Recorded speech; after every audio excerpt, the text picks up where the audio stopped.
Votre moi futur tente désespérément de vous contacter en ce moment précis.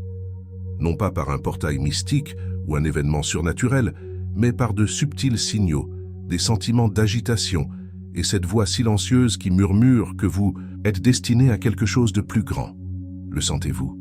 Cette poussée persistante qui vous dit que votre vie actuelle, bien que peut-être confortable, n'est pas la vie que vous êtes venu vivre. Ceci n'est pas une autre vidéo de motivation, que vous regarderez et oublierez. C'est un message urgent de la version de vous-même qui existe dans 10 ans, dans 20 ans, et qui regarde en arrière à ce moment exact avec une profonde gratitude ou un profond regret. Votre moi futur sait quelque chose dont vous n'avez pas encore conscience. Qu'en ce moment même, aujourd'hui, une fenêtre d'opportunité s'ouvre et se refermera bientôt pour toujours. La plupart des gens passent toute leur vie à attendre le moment parfait, les circonstances idéales ou la permission externe pour enfin faire un pas vers leur véritable potentiel. Ils ignorent l'appel intérieur parce qu'il semble trop difficile, trop incertain ou trop différent de ce que tout le monde fait. Mais voici ce que votre moi futur veut désespérément que vous compreniez. Cet appel intérieur n'est pas seulement une suggestion, c'est un signal d'urgence. Chaque jour où vous tardez à agir sur ce que vous savez être vrai concernant votre but le plus profond, non seulement vous restez immobile, mais vous vous éloignez en réalité encore plus de la vie qui vous attend. Le fossé entre qui vous êtes maintenant et qui vous pourriez devenir s'élargit à chaque instant d'inaction qui passe. Votre moi futur vous a envoyé un message et d'une manière ou d'une autre, à travers tout le bruit et les distractions de la vie moderne, vous êtes arrivé jusqu'ici. Ce n'est pas une coïncidence, c'est votre moment de reconnaissance, votre signal d'alarme, votre opportunité de répondre enfin à l'appel qui attend patiemment votre attention. Avant de continuer, abonnez-vous à la chaîne et si vous êtes prêt à enfin écouter ce que votre moi futur essaie désespérément de vous dire, écrivez dans les commentaires « J'entends l'appel et je suis prêt à agir ». Au plus profond de vous, sous toutes les routines quotidiennes et les distractions infinies, vit une voix qui ne cesse jamais de parler. Ce n'est pas la voix du doute ou de la peur qui jacasse constamment dans votre esprit. C'est quelque chose de beaucoup plus silencieux, de beaucoup plus sage et infiniment plus persistant. C'est votre appel intérieur et il essaie d'attirer votre attention depuis des années, peut-être même des décennies. À quoi ressemble cet appel? C'est l'inspiration soudaine qui vous frappe à 3 heures du matin quand vous ne pouvez pas dormir. Ce sont les livres qui apparaissent mystérieusement dans votre vie au moment exact. Ce sont les conversations qui vous arrêtent net parce qu'elles parlent directement de quelque chose que vous ressentiez, mais ne pouviez exprimer avec des mots. Ce sont les rêves qui semblent plus réels que votre vie éveillée, vous montrant des aperçus de qui vous pourriez devenir. Mais voici ce qui arrive à la plupart des gens. Ils entendent l'appel, ressentent l'attraction, puis commencent immédiatement à trouver des excuses. Ils se disent qu'ils sont trop vieux, trop jeunes, trop occupés, trop pauvres ou trop effrayés. Ils se convainquent que ces indications internes ne sont que des fantasmes, des rêves irréalistes qui n'ont pas leur place dans le monde réel. Ils enfouissent l'appel sous des couches de responsabilité, d'attente sociale et du besoin de s'intégrer. Pourquoi ignorons-nous quelque chose d'aussi puissant et persistant? Parce que répondre à l'appel exige que nous entrions dans l'inconnu. Cela exige que nous lâchions notre emprise mortelle sur le familier, même lorsque le familier nous rend malheureux. L'appel nous demande de faire confiance à quelque chose que nous ne pouvons pas voir, de croire en une version de nous-mêmes qui n'existe pas encore dans notre réalité actuelle. Mais votre moi futur connaît la vérité.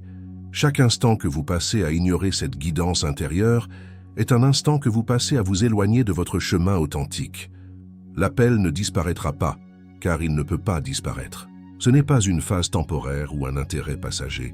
C'est le son de votre âme exigeant que vous cessiez de somnambuler dans votre vie et que vous commenciez à vivre avec intention. Avez-vous remarqué comment l'appel s'intensifie pendant les moments de crise ou de transition? Ce n'est pas une coïncidence. Votre sagesse intérieure sait que la perturbation crée des opportunités, que la rupture précède souvent la percée. L'appel s'intensifie lorsque le changement est possible, lorsque les vieilles structures s'affaiblissent et qu'un espace est créé pour que quelque chose de nouveau émerge. Le moment présent n'est pas seulement là où vous vous trouvez. C'est le seul endroit où la transformation est réellement possible. Votre passé n'existe que dans la mémoire. votre futur, que dans l'imagination. Mais votre pouvoir de créer. Le changement existe exclusivement dans cet éternel maintenant. Pourquoi est-ce si important pour le message que votre moi futur essaie de vous livrer? Parce que chaque futur que vous pourriez créer doit être construit à partir des matières premières de ce moment présent. Vos pensées maintenant, vos sentiments maintenant, vos choix maintenant. Ce sont les blocs de construction de la réalité de demain. La plupart des gens passent toute leur vie soit à répéter le passé, soit à fantasmer sur l'avenir, manquant complètement le potentiel créatif du présent. Pensez-y. Quand avez-vous été pour la dernière fois pleinement et complètement présent, ne pensant pas à votre prochaine réunion, ne rejouant pas la conversation d'hier, ne planifiant pas les activités de demain, mais véritablement ici, conscient et éveillé à ce qui se passe en ce moment? Pour la plupart des gens, ces moments sont rares et brefs, comme entrer au soleil après avoir passé des mois dans une grotte. Mais voici ce que votre moi futur veut désespérément que vous compreniez. La présence n'est pas seulement un joli concept spirituel ou une technique de méditation. La présence est pouvoir. Lorsque vous êtes véritablement présent, vous pouvez sentir la différence entre les pensées qui servent votre plus grand potentiel et les pensées qui vous maintiennent piégés dans de vieux schémas. Lorsque vous êtes présent, vous pouvez sentir le fossé entre qui vous avez été et qui vous êtes en train de devenir. Le moment présent est aussi l'endroit où vous pouvez détecter les subtils changements d'énergie qui signalent qu'un changement approche. Votre intuition opère en temps réel, pas dans la mémoire ou la projection. Les idées qui pourraient révolutionner votre vie sont disponibles dès maintenant, mais seulement si vous êtes suffisamment éveillé pour les recevoir. Combien d'opportunités transformatrices avez-vous manqué parce que vous étiez mentalement ailleurs lorsqu'elles sont apparues? Et Tintaveki, votre vocation, cette voix intérieure persistante dont nous avons parlé, vous parle à travers votre conscience du moment présent. Elle ne vous envoie pas d'email, ni ne laisse de messages vocaux. Elle communique par une connaissance soudaine, par des sentiments qui surgissent lorsque vous êtes suffisamment calme pour les remarquer, par des synchronicités qui ne deviennent visibles que lorsque vous y prêtez attention. Chaque personne qui a transformé sa vie de manière drastique a dû commencer au même endroit que vous maintenant. Ce moment, cette respiration, cette opportunité de choisir différemment de la façon dont vous avez choisi hier. Le présent n'est pas un tremplin vers un futur où vous serez enfin prêt à changer. Le présent est là où le changement se produit, c'est là que votre moi futur est né, là où chaque possibilité dont vous avez jamais rêvé a pris racine pour la première fois dans la réalité. Que se passerait-il si vous décidiez maintenant de traiter ce moment comme le moment le plus important de toute votre vie? Vous êtes sous l'emprise de forces invisibles, et tant que vous ne les reconnaîtrez pas, vous resterez prisonnier de schémas qui ressemblent à un choix, mais qui sont en réalité des réponses automatiques programmées dans votre esprit il y a des années. Ces mécanismes opèrent sous le seuil de votre conscience, façonnant vos décisions, limitant vos possibilités et vous maintenant enfermé dans les mêmes cycles répétitifs. Le premier mécanisme invisible est votre programmation subconsciente, l'ensemble des croyances, des suppositions et des schémas émotionnels qui ont été installés dans votre esprit au cours de vos premières années. Ces programmes s'exécutent constamment en arrière-plan, filtrant votre perception de la réalité et déterminant ce que vous croyez possible pour votre vie. La plupart de ces programmes n'ont jamais été choisis consciemment par vous. Ils ont été absorbés de votre famille, de votre culture, de vos premières expériences, et ils continuent d'opérer des décennies plus tard, comme s'ils étaient de la vérité absolue. Quelles croyances sur l'argent ont été programmées en vous avant l'âge de 7 ans? Quels messages sur les relations, le succès ou votre propre valeur ont été ancrés dans votre esprit subconscient avant même que vous ne développiez la capacité de les remettre en question? Ces premiers programmes n'influencent pas seulement vos pensées, mais façonnent littéralement ce que vous êtes capable de voir et de reconnaître comme opportunité dans votre environnement. Le deuxième mécanisme invisible est votre addiction aux sensations familières. Votre cerveau est conçu pour rechercher des expériences qui correspondent à votre base émotionnelle, même lorsque cette base inclut le stress, l'anxiété ou l'insatisfaction. Vous désirez peut-être consciemment un changement, mais si votre esprit subconscient associe le changement au danger ou à l'inconfort, il sabotera vos efforts pour créer quelque chose de nouveau. C'est pourquoi les gens se retrouvent souvent à recréer les mêmes problèmes dans différentes situations. Ils sont inconsciemment attirés par ce qui leur semble émotionnellement familier. Le troisième mécanisme est constitué par vos schémas de pensée répétitifs qui sont devenus si automatiques que vous ne les remarquez même plus. À quelle fréquence vous surprenez-vous à avoir les mêmes pensées que la veille, l'avant-veille et la semaine précédente? Ces boucles mentales créent des voies neurales qui se renforcent avec la répétition, ce qui rend de plus en plus difficile de penser en dehors des schémas établis. Votre environnement fonctionne également comme un mécanisme invisible, renforçant constamment certains comportements et schémas de pensée, tout en rendant d'autres presque impossibles à maintenir. Les personnes avec qui vous passez du temps, les médias que vous consommez, les espaces physiques que vous occupez, tout cela programme votre esprit et votre système nerveux de manière que vous considérez rarement. Mais voici ce que votre moi futur veut que vous sachiez. La reconnaissance est le premier pas vers la liberté. Une fois que vous prenez conscience de ces mécanismes invisibles, ils commencent à perdre leur pouvoir sur vous. Vous commencez à voir le fossé entre qui vous êtes réellement et les réponses programmées qui ont dirigé votre vie. Dans ce fossé, dans cet espace de conscience, réside votre pouvoir de choisir différemment. Lequel de ces mécanismes invisibles reconnaissez-vous opérer dans votre propre vie en ce moment? Le travail révolutionnaire de Joe Dispenza a démontré ce que les mystiques savaient depuis des siècles, mais que la science commence tout juste à comprendre. Votre cerveau n'est pas fixe, votre personnalité n'est pas permanente, et votre futur n'est pas prédéterminé par votre passé. Grâce à une recherche rigoureuse combinant neurosciences, physique quantique et études de la conscience, nous avons maintenant des preuves scientifiques que vous pouvez littéralement recabler votre cerveau et remodeler votre réalité par la pensée et le sentiment intentionnel. Votre cerveau possède ce que les scientifiques appellent la neuroplasticité, la capacité de former de nouvelles connexions neuronales et même de générer de nouvelles cellules cérébrales tout au long de votre vie. Cela signifie que chaque pensée que vous avez, chaque émotion que vous ressentez et chaque expérience que vous vivez modifie physiquement la structure de votre cerveau. Les schémas que vous répétez deviennent les voies qui se renforcent, tandis que les schémas que vous abandonnez s'affaiblissent et disparaissent progressivement. Mais voici la clé. Si vos pensées et vos sentiments créent votre cerveau et que votre cerveau crée votre expérience de la réalité, alors en changeant vos pensées et vos sentiments, vous pouvez changer toute votre vie. Ce n'est pas de la pensée positive ou de la fantaisie illusoire. C'est un fait scientifique étayé par des scanners cérébraux, des données mesurables et des milliers d'études de cas documentés de personnes qui ont transformé leur santé, leurs relations et leurs circonstances grâce à la reprogrammation mentale.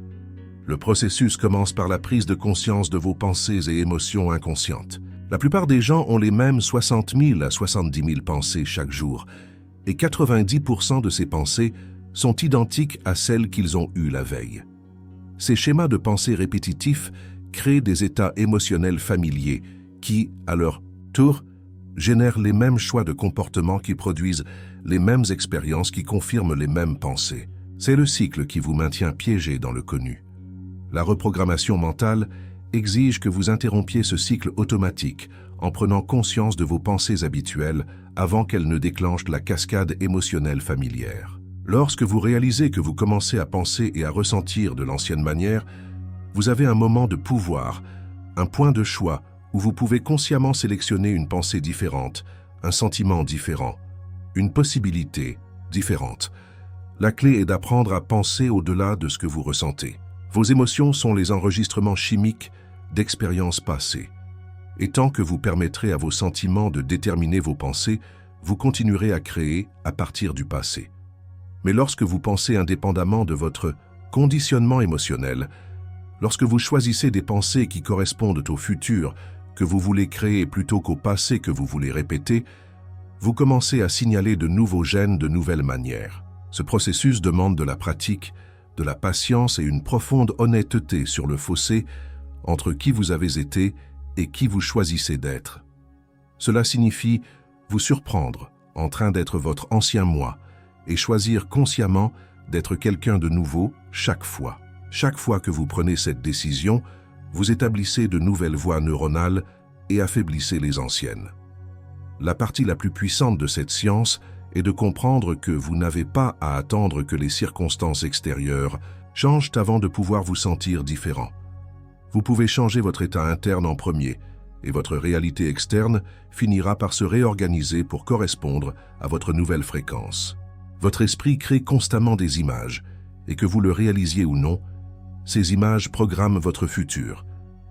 Chaque image mentale que vous maintenez de manière répétée devient un plan que votre subconscient s'efforce inlassablement de concrétiser. La question n'est pas de savoir si vous visualisez toujours quelque chose, mais ce que vous créez exactement par le pouvoir de votre imagination. La plupart des gens visualisent inconsciemment leurs peurs, leurs limitations et leurs déceptions passées. Ils répètent des scènes d'échecs, imaginent les pires scénarios et répètent mentalement toutes les raisons pour lesquelles leurs rêves ne fonctionneront pas. Ils pensent être réalistes ou se préparer aux défis. Mais ce qu'ils font réellement, c'est programmer leur système nerveux pour qu'il attende et crée davantage de ce qu'ils ne veulent pas. Votre cerveau ne peut pas faire la différence entre une expérience imaginée de manière vive et une expérience réelle. Lorsque vous visualisez à plusieurs reprises quelque chose avec suffisamment de détails et d'intensité émotionnelle, votre système nerveux réagit comme si cette expérience se produisait réellement. Cela crée de nouvelles voies neuronales, modifie la chimie de votre cerveau et aligne vos comportements inconscients avec ce que vous avez répété mentalement. Mais c'est là que la plupart des gens se trompent avec la visualisation. Ils essaient d'imaginer leur futur tout en ressentant encore leur passé. Ils s'imaginent réussir tout en se sentant indignes ou visualisent l'abondance tout en ressentant le manque.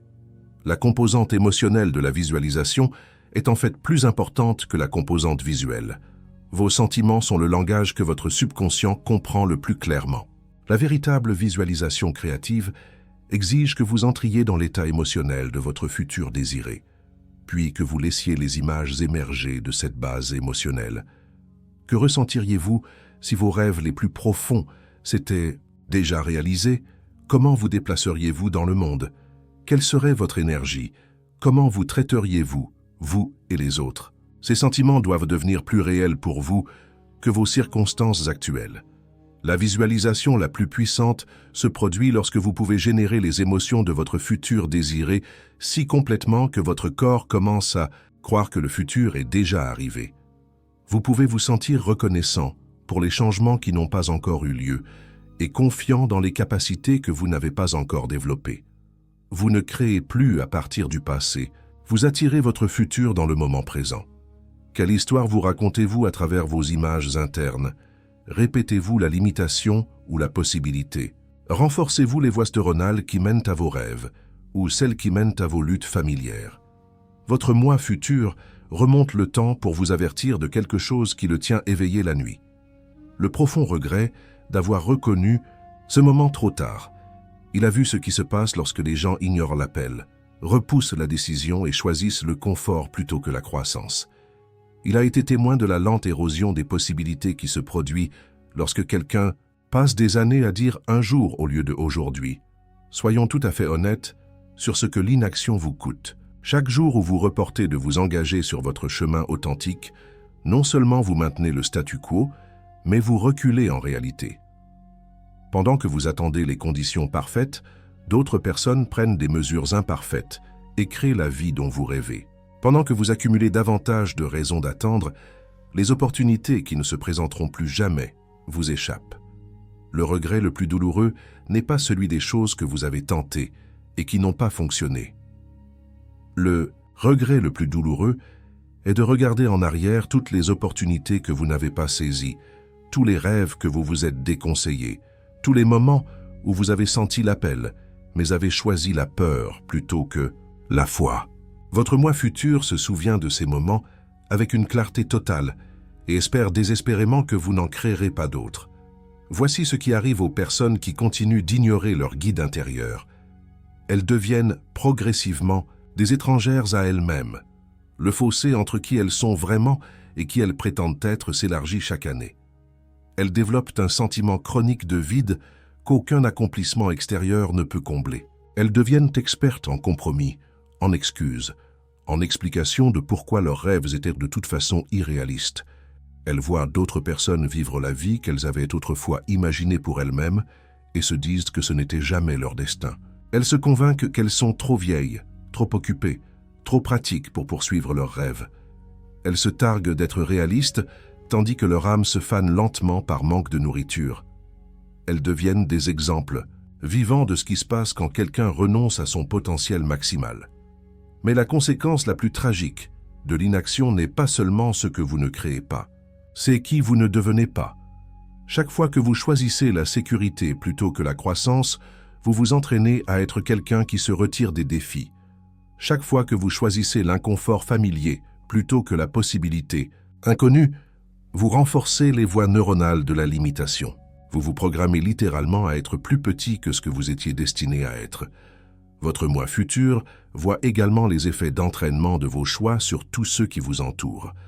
Lorsque vous ne plongez pas dans votre pouvoir, vous privez le monde de vos dons uniques. Les personnes qui devaient être inspirées par votre courage, aidées par vos talents ou guéries par votre présence, ne peuvent jamais expérimenter ce que vous auriez pu offrir. Le temps est la seule ressource que vous ne pourrez jamais récupérer. Et votre moi futur sait exactement à quel point chaque instant est précieux.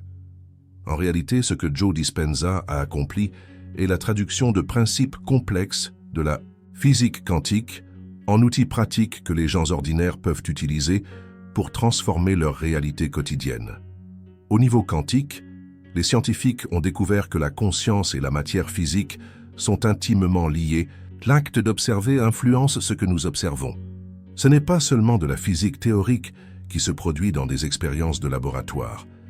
C'est le mécanisme fondamental par lequel vous créez votre expérience de vie. Selon la physique quantique, toutes les possibilités existent simultanément dans ce que l'on appelle le champ quantique, un royaume invisible de potentiel infini qui entoure et imprègne tout. La réalité que vous expérimentez n'est qu'une possibilité qui a été sélectionnée de ce champ de toutes les possibilités. Mais voici la partie révolutionnaire. Votre conscience est ce qui détermine quelle possibilité devient votre réalité. Chaque fois que vous observez quelque chose, que vous y pensez ou que vous y focalisez votre attention, vous êtes en train de faire s'effondrer les possibilités quantiques en expériences concrètes. Cela signifie que vous n'êtes pas seulement un observateur passif de votre vie. Vous êtes un participant actif dans sa création. Vos pensées, vos émotions et votre attention sélectionnent littéralement quelle version de la réalité vous expérimentez d'un moment à l'autre. Ceci explique pourquoi des personnes avec des mentalités différentes peuvent vivre dans les mêmes circonstances, mais avoir des expériences complètement différentes. Deux personnes peuvent travailler au même emploi, vivre dans le même quartier et faire face aux mêmes défis, mais leurs états internes déterminent à quelles possibilités quantiques elles accèdent. Une personne pourrait faire s'effondrer des possibilités de croissance, d'opportunité et de synchronicité, tandis qu'une autre personne fait s'effondrer des possibilités de lutte, de limitation et de déception. La clé est que vous devez vous aligner énergétiquement avec la réalité que vous voulez expérimenter avant qu'elle ne puisse se manifester dans votre monde physique. Vous ne pouvez pas continuer à penser et à ressentir comme votre moi actuel et espérer accéder aux possibilités quantiques disponibles pour votre moi futur. Vous devez d'abord devenir ce moi futur en esprit et en corps, générant les pensées et les émotions de votre réalité désirée avant que le monde extérieur ne puisse se réorganiser pour correspondre à votre nouvelle fréquence. C'est pourquoi la méditation et la répétition mentale sont si puissantes. Elles vous permettent de pratiquer, d'être votre moi futur, avant d'avoir des preuves externes que ce futur est possible. Lorsque vous pouvez générer les émotions de gratitude, de joie et d'enthousiasme pour les changements qui n'ont pas encore eu lieu, vous accédez à des possibilités quantiques qui ne vous étaient pas accessibles auparavant. Mais ce travail exige que vous dépassiez les limitations de votre esprit analytique. Votre cerveau pensant ne peut créer que des variations de ce que vous avez déjà expérimenté. Pour accéder à des possibilités véritablement nouvelles, vous devez apprendre à penser avec le cœur, à sentir votre chemin vers de nouvelles réalités, à faire confiance à votre intuition par-dessus votre logique. Le champ quantique répond à la cohérence entre vos pensées et vos émotions. Lorsque votre esprit et votre cœur sont alignés, lorsque vous pensez et ressentez en harmonie, vous devenez un émetteur radio qui envoie un signal clair au champ de toutes les possibilités. Plus votre signal est clair et cohérent, plus votre réalité désirée pourra se manifester rapidement. Quelles possibilités quantiques sélectionnez-vous actuellement par vos pensées et vos émotions? En ce moment précis, vous vous trouvez à un carrefour entre deux lignes temporelles entièrement différentes. L'une mène à ce que vous avez toujours connu, les schémas familiers, les résultats prévisibles, la routine sécurisante mais écrasante qui vous maintient piégé dans une vie qui semble plus petite que vos rêves. L'autre ligne temporelle mène à tout ce que vous avez secrètement espéré possible. L'expression authentique de vos dons, la réalisation de votre objectif le plus profond, la réalité où vous devenez enfin qui vous étiez destiné à être. Ce ne sont pas seulement des lignes temporelles métaphoriques, ce sont de véritables possibilités quantiques qui existent en ce moment même dans le champ du potentiel infini. Chaque choix que vous faites, chaque pensée que vous avez, chaque émotion que vous ressentez, détermine quelle ligne temporelle devient votre expérience vécue. Le futur n'est pas quelque chose qui vous arrive. Le futur est quelque chose que vous choisissez par le pouvoir accumulé de vos décisions d'instant en instant. La plupart des gens ne réalisent pas qu'ils choisissent leur réalité parce qu'ils prennent leurs décisions inconsciemment. Ils réagissent aux circonstances au lieu de répondre depuis leur centre. Ils laissent leurs expériences passées déterminer leurs possibilités futures. Ils choisissent par peur plutôt que par vision, par limitation plutôt que par potentiel. Mais vous avez le pouvoir de choisir différemment. L'ancienne ligne temporelle, celle que vous avez vécue, a été créée par la personne que vous étiez. Cette version de vous-même avait certaines croyances sur ce qui était possible, certaines peurs sur ce qui pourrait mal tourner, certaines idées sur qui elle était censée être. Ces croyances, peurs et idées ont créé un élan qui vous a porté en avant. Mais cet élan n'est pas imparable. Vous pouvez changer de direction à tout moment en prenant des décisions différentes à partir d'un niveau de conscience différent. La nouvelle ligne temporelle exige que vous commenciez à prendre des décisions comme la personne que vous êtes en train de devenir, plutôt que la personne que vous avez été. Que choisirait votre moi futur dans cette situation? Comment réagirait-il à ce défi? Quelles opportunités reconnaîtrait-il que votre moi actuel pourrait manquer? Chaque fois que vous choisissez depuis la perspective de votre moi futur, plutôt que le conditionnement de votre moi passé, vous entrez dans la nouvelle ligne temporelle. Mais voici ce qui rend ce moment si crucial. Le fossé entre ces deux lignes temporelles se rétrécit rapidement. Plus vous attendez pour faire le changement, plus vos anciens schémas accumuleront de l'élan et plus il sera difficile de changer de direction. Votre moi futur communique pour vous avertir que cette fenêtre d'opportunité ne restera pas ouverte éternellement. La nouvelle ligne temporelle n'exige pas que vous ayez tout résolu. Elle exige seulement que vous commenciez à prendre des décisions par amour plutôt que par peur, par possibilité plutôt que par limitation, par confiance plutôt que par doute. Chaque petit choix crée un élan, et l'élan crée plus de possibilités, et les possibilités créent le pont vers votre nouvelle réalité. Vous n'avez pas besoin de voir tout le chemin pour faire le premier pas. Vous avez juste besoin de décider dans quelle ligne temporelle vous voulez vivre et de commencer à prendre des décisions qui s'alignent avec cette décision. L'univers fournira les détails, mais vous devez fournir l'engagement. Quelle ligne temporelle choisissez-vous avec votre prochaine pensée, votre prochain sentiment, votre prochaine action? La compréhension ne suffit pas. La connaissance sans action n'est que du divertissement sophistiqué. Vous pouvez regarder toutes les vidéos, lire tous les livres et assister à tous les séminaires sur la transformation, mais tant que vous ne prendrez pas une décision et que vous ne vous engagerez pas dans cette décision de tout votre être, rien ne changera. Votre moi futur ne vous a pas envoyé ce message pour que vous puissiez mieux comprendre. Il l'a envoyé pour que vous décidiez enfin d'agir. La décision est une fréquence, et lorsque vous décidez réellement quelque chose au niveau le plus profond de votre être, vous commencez immédiatement à transmettre un nouveau signal au champ quantique. Il ne s'agit pas de prendre des décisions désinvoltes ou de fixer des intentions que vous pourriez respecter si l'envie vous en prend. Il s'agit du genre de décision qui réorganise tout votre système nerveux, du genre qui rend impossible de revenir à votre ancienne vie. Lorsque vous prenez cette décision de ce niveau, plusieurs choses se produisent simultanément. Premièrement, votre perception change. Vous commencez à remarquer des opportunités, des ressources et des synchronicités qui ont toujours été là, mais qui étaient invisibles à votre fréquence précédente.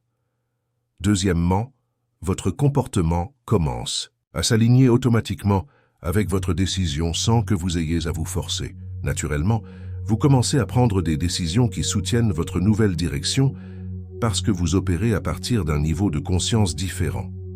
Troisièmement, et c'est peut-être le plus important, vous commencez à attirer différentes expériences et différentes personnes dans votre vie. Le semblable attire le semblable au niveau de la fréquence. Lorsque vous transmettez le signal de quelqu'un qui a décidé de transformer sa vie, vous attirez les circonstances, les relations et les opportunités qui correspondent à cette fréquence. Mais la décision exige que vous lâchiez votre attachement à la manière dont votre transformation se déroulera. Vous devez être prêt à faire confiance au processus, même lorsque vous ne pouvez pas voir l'étape suivante. Vous devez être prêt à abandonner votre besoin de contrôler le calendrier et à vous abandonner à l'intelligence qui sait comment orchestrer votre plus grand bien. La plupart des gens ne parviennent pas à transformer leur vie parce qu'ils essaient de décider et de contrôler simultanément. Ils veulent choisir leur nouvelle réalité, mais aussi dicter exactement comment elle doit se manifester. Cela crée un conflit interne et des signaux mixtes qui confondent le champ quantique. La vraie décision exige de la foi, la volonté d'entrer dans l'inconnu parce que vous avez confiance que ce qui vous attend là-bas est meilleur que ce que vous laissez derrière vous.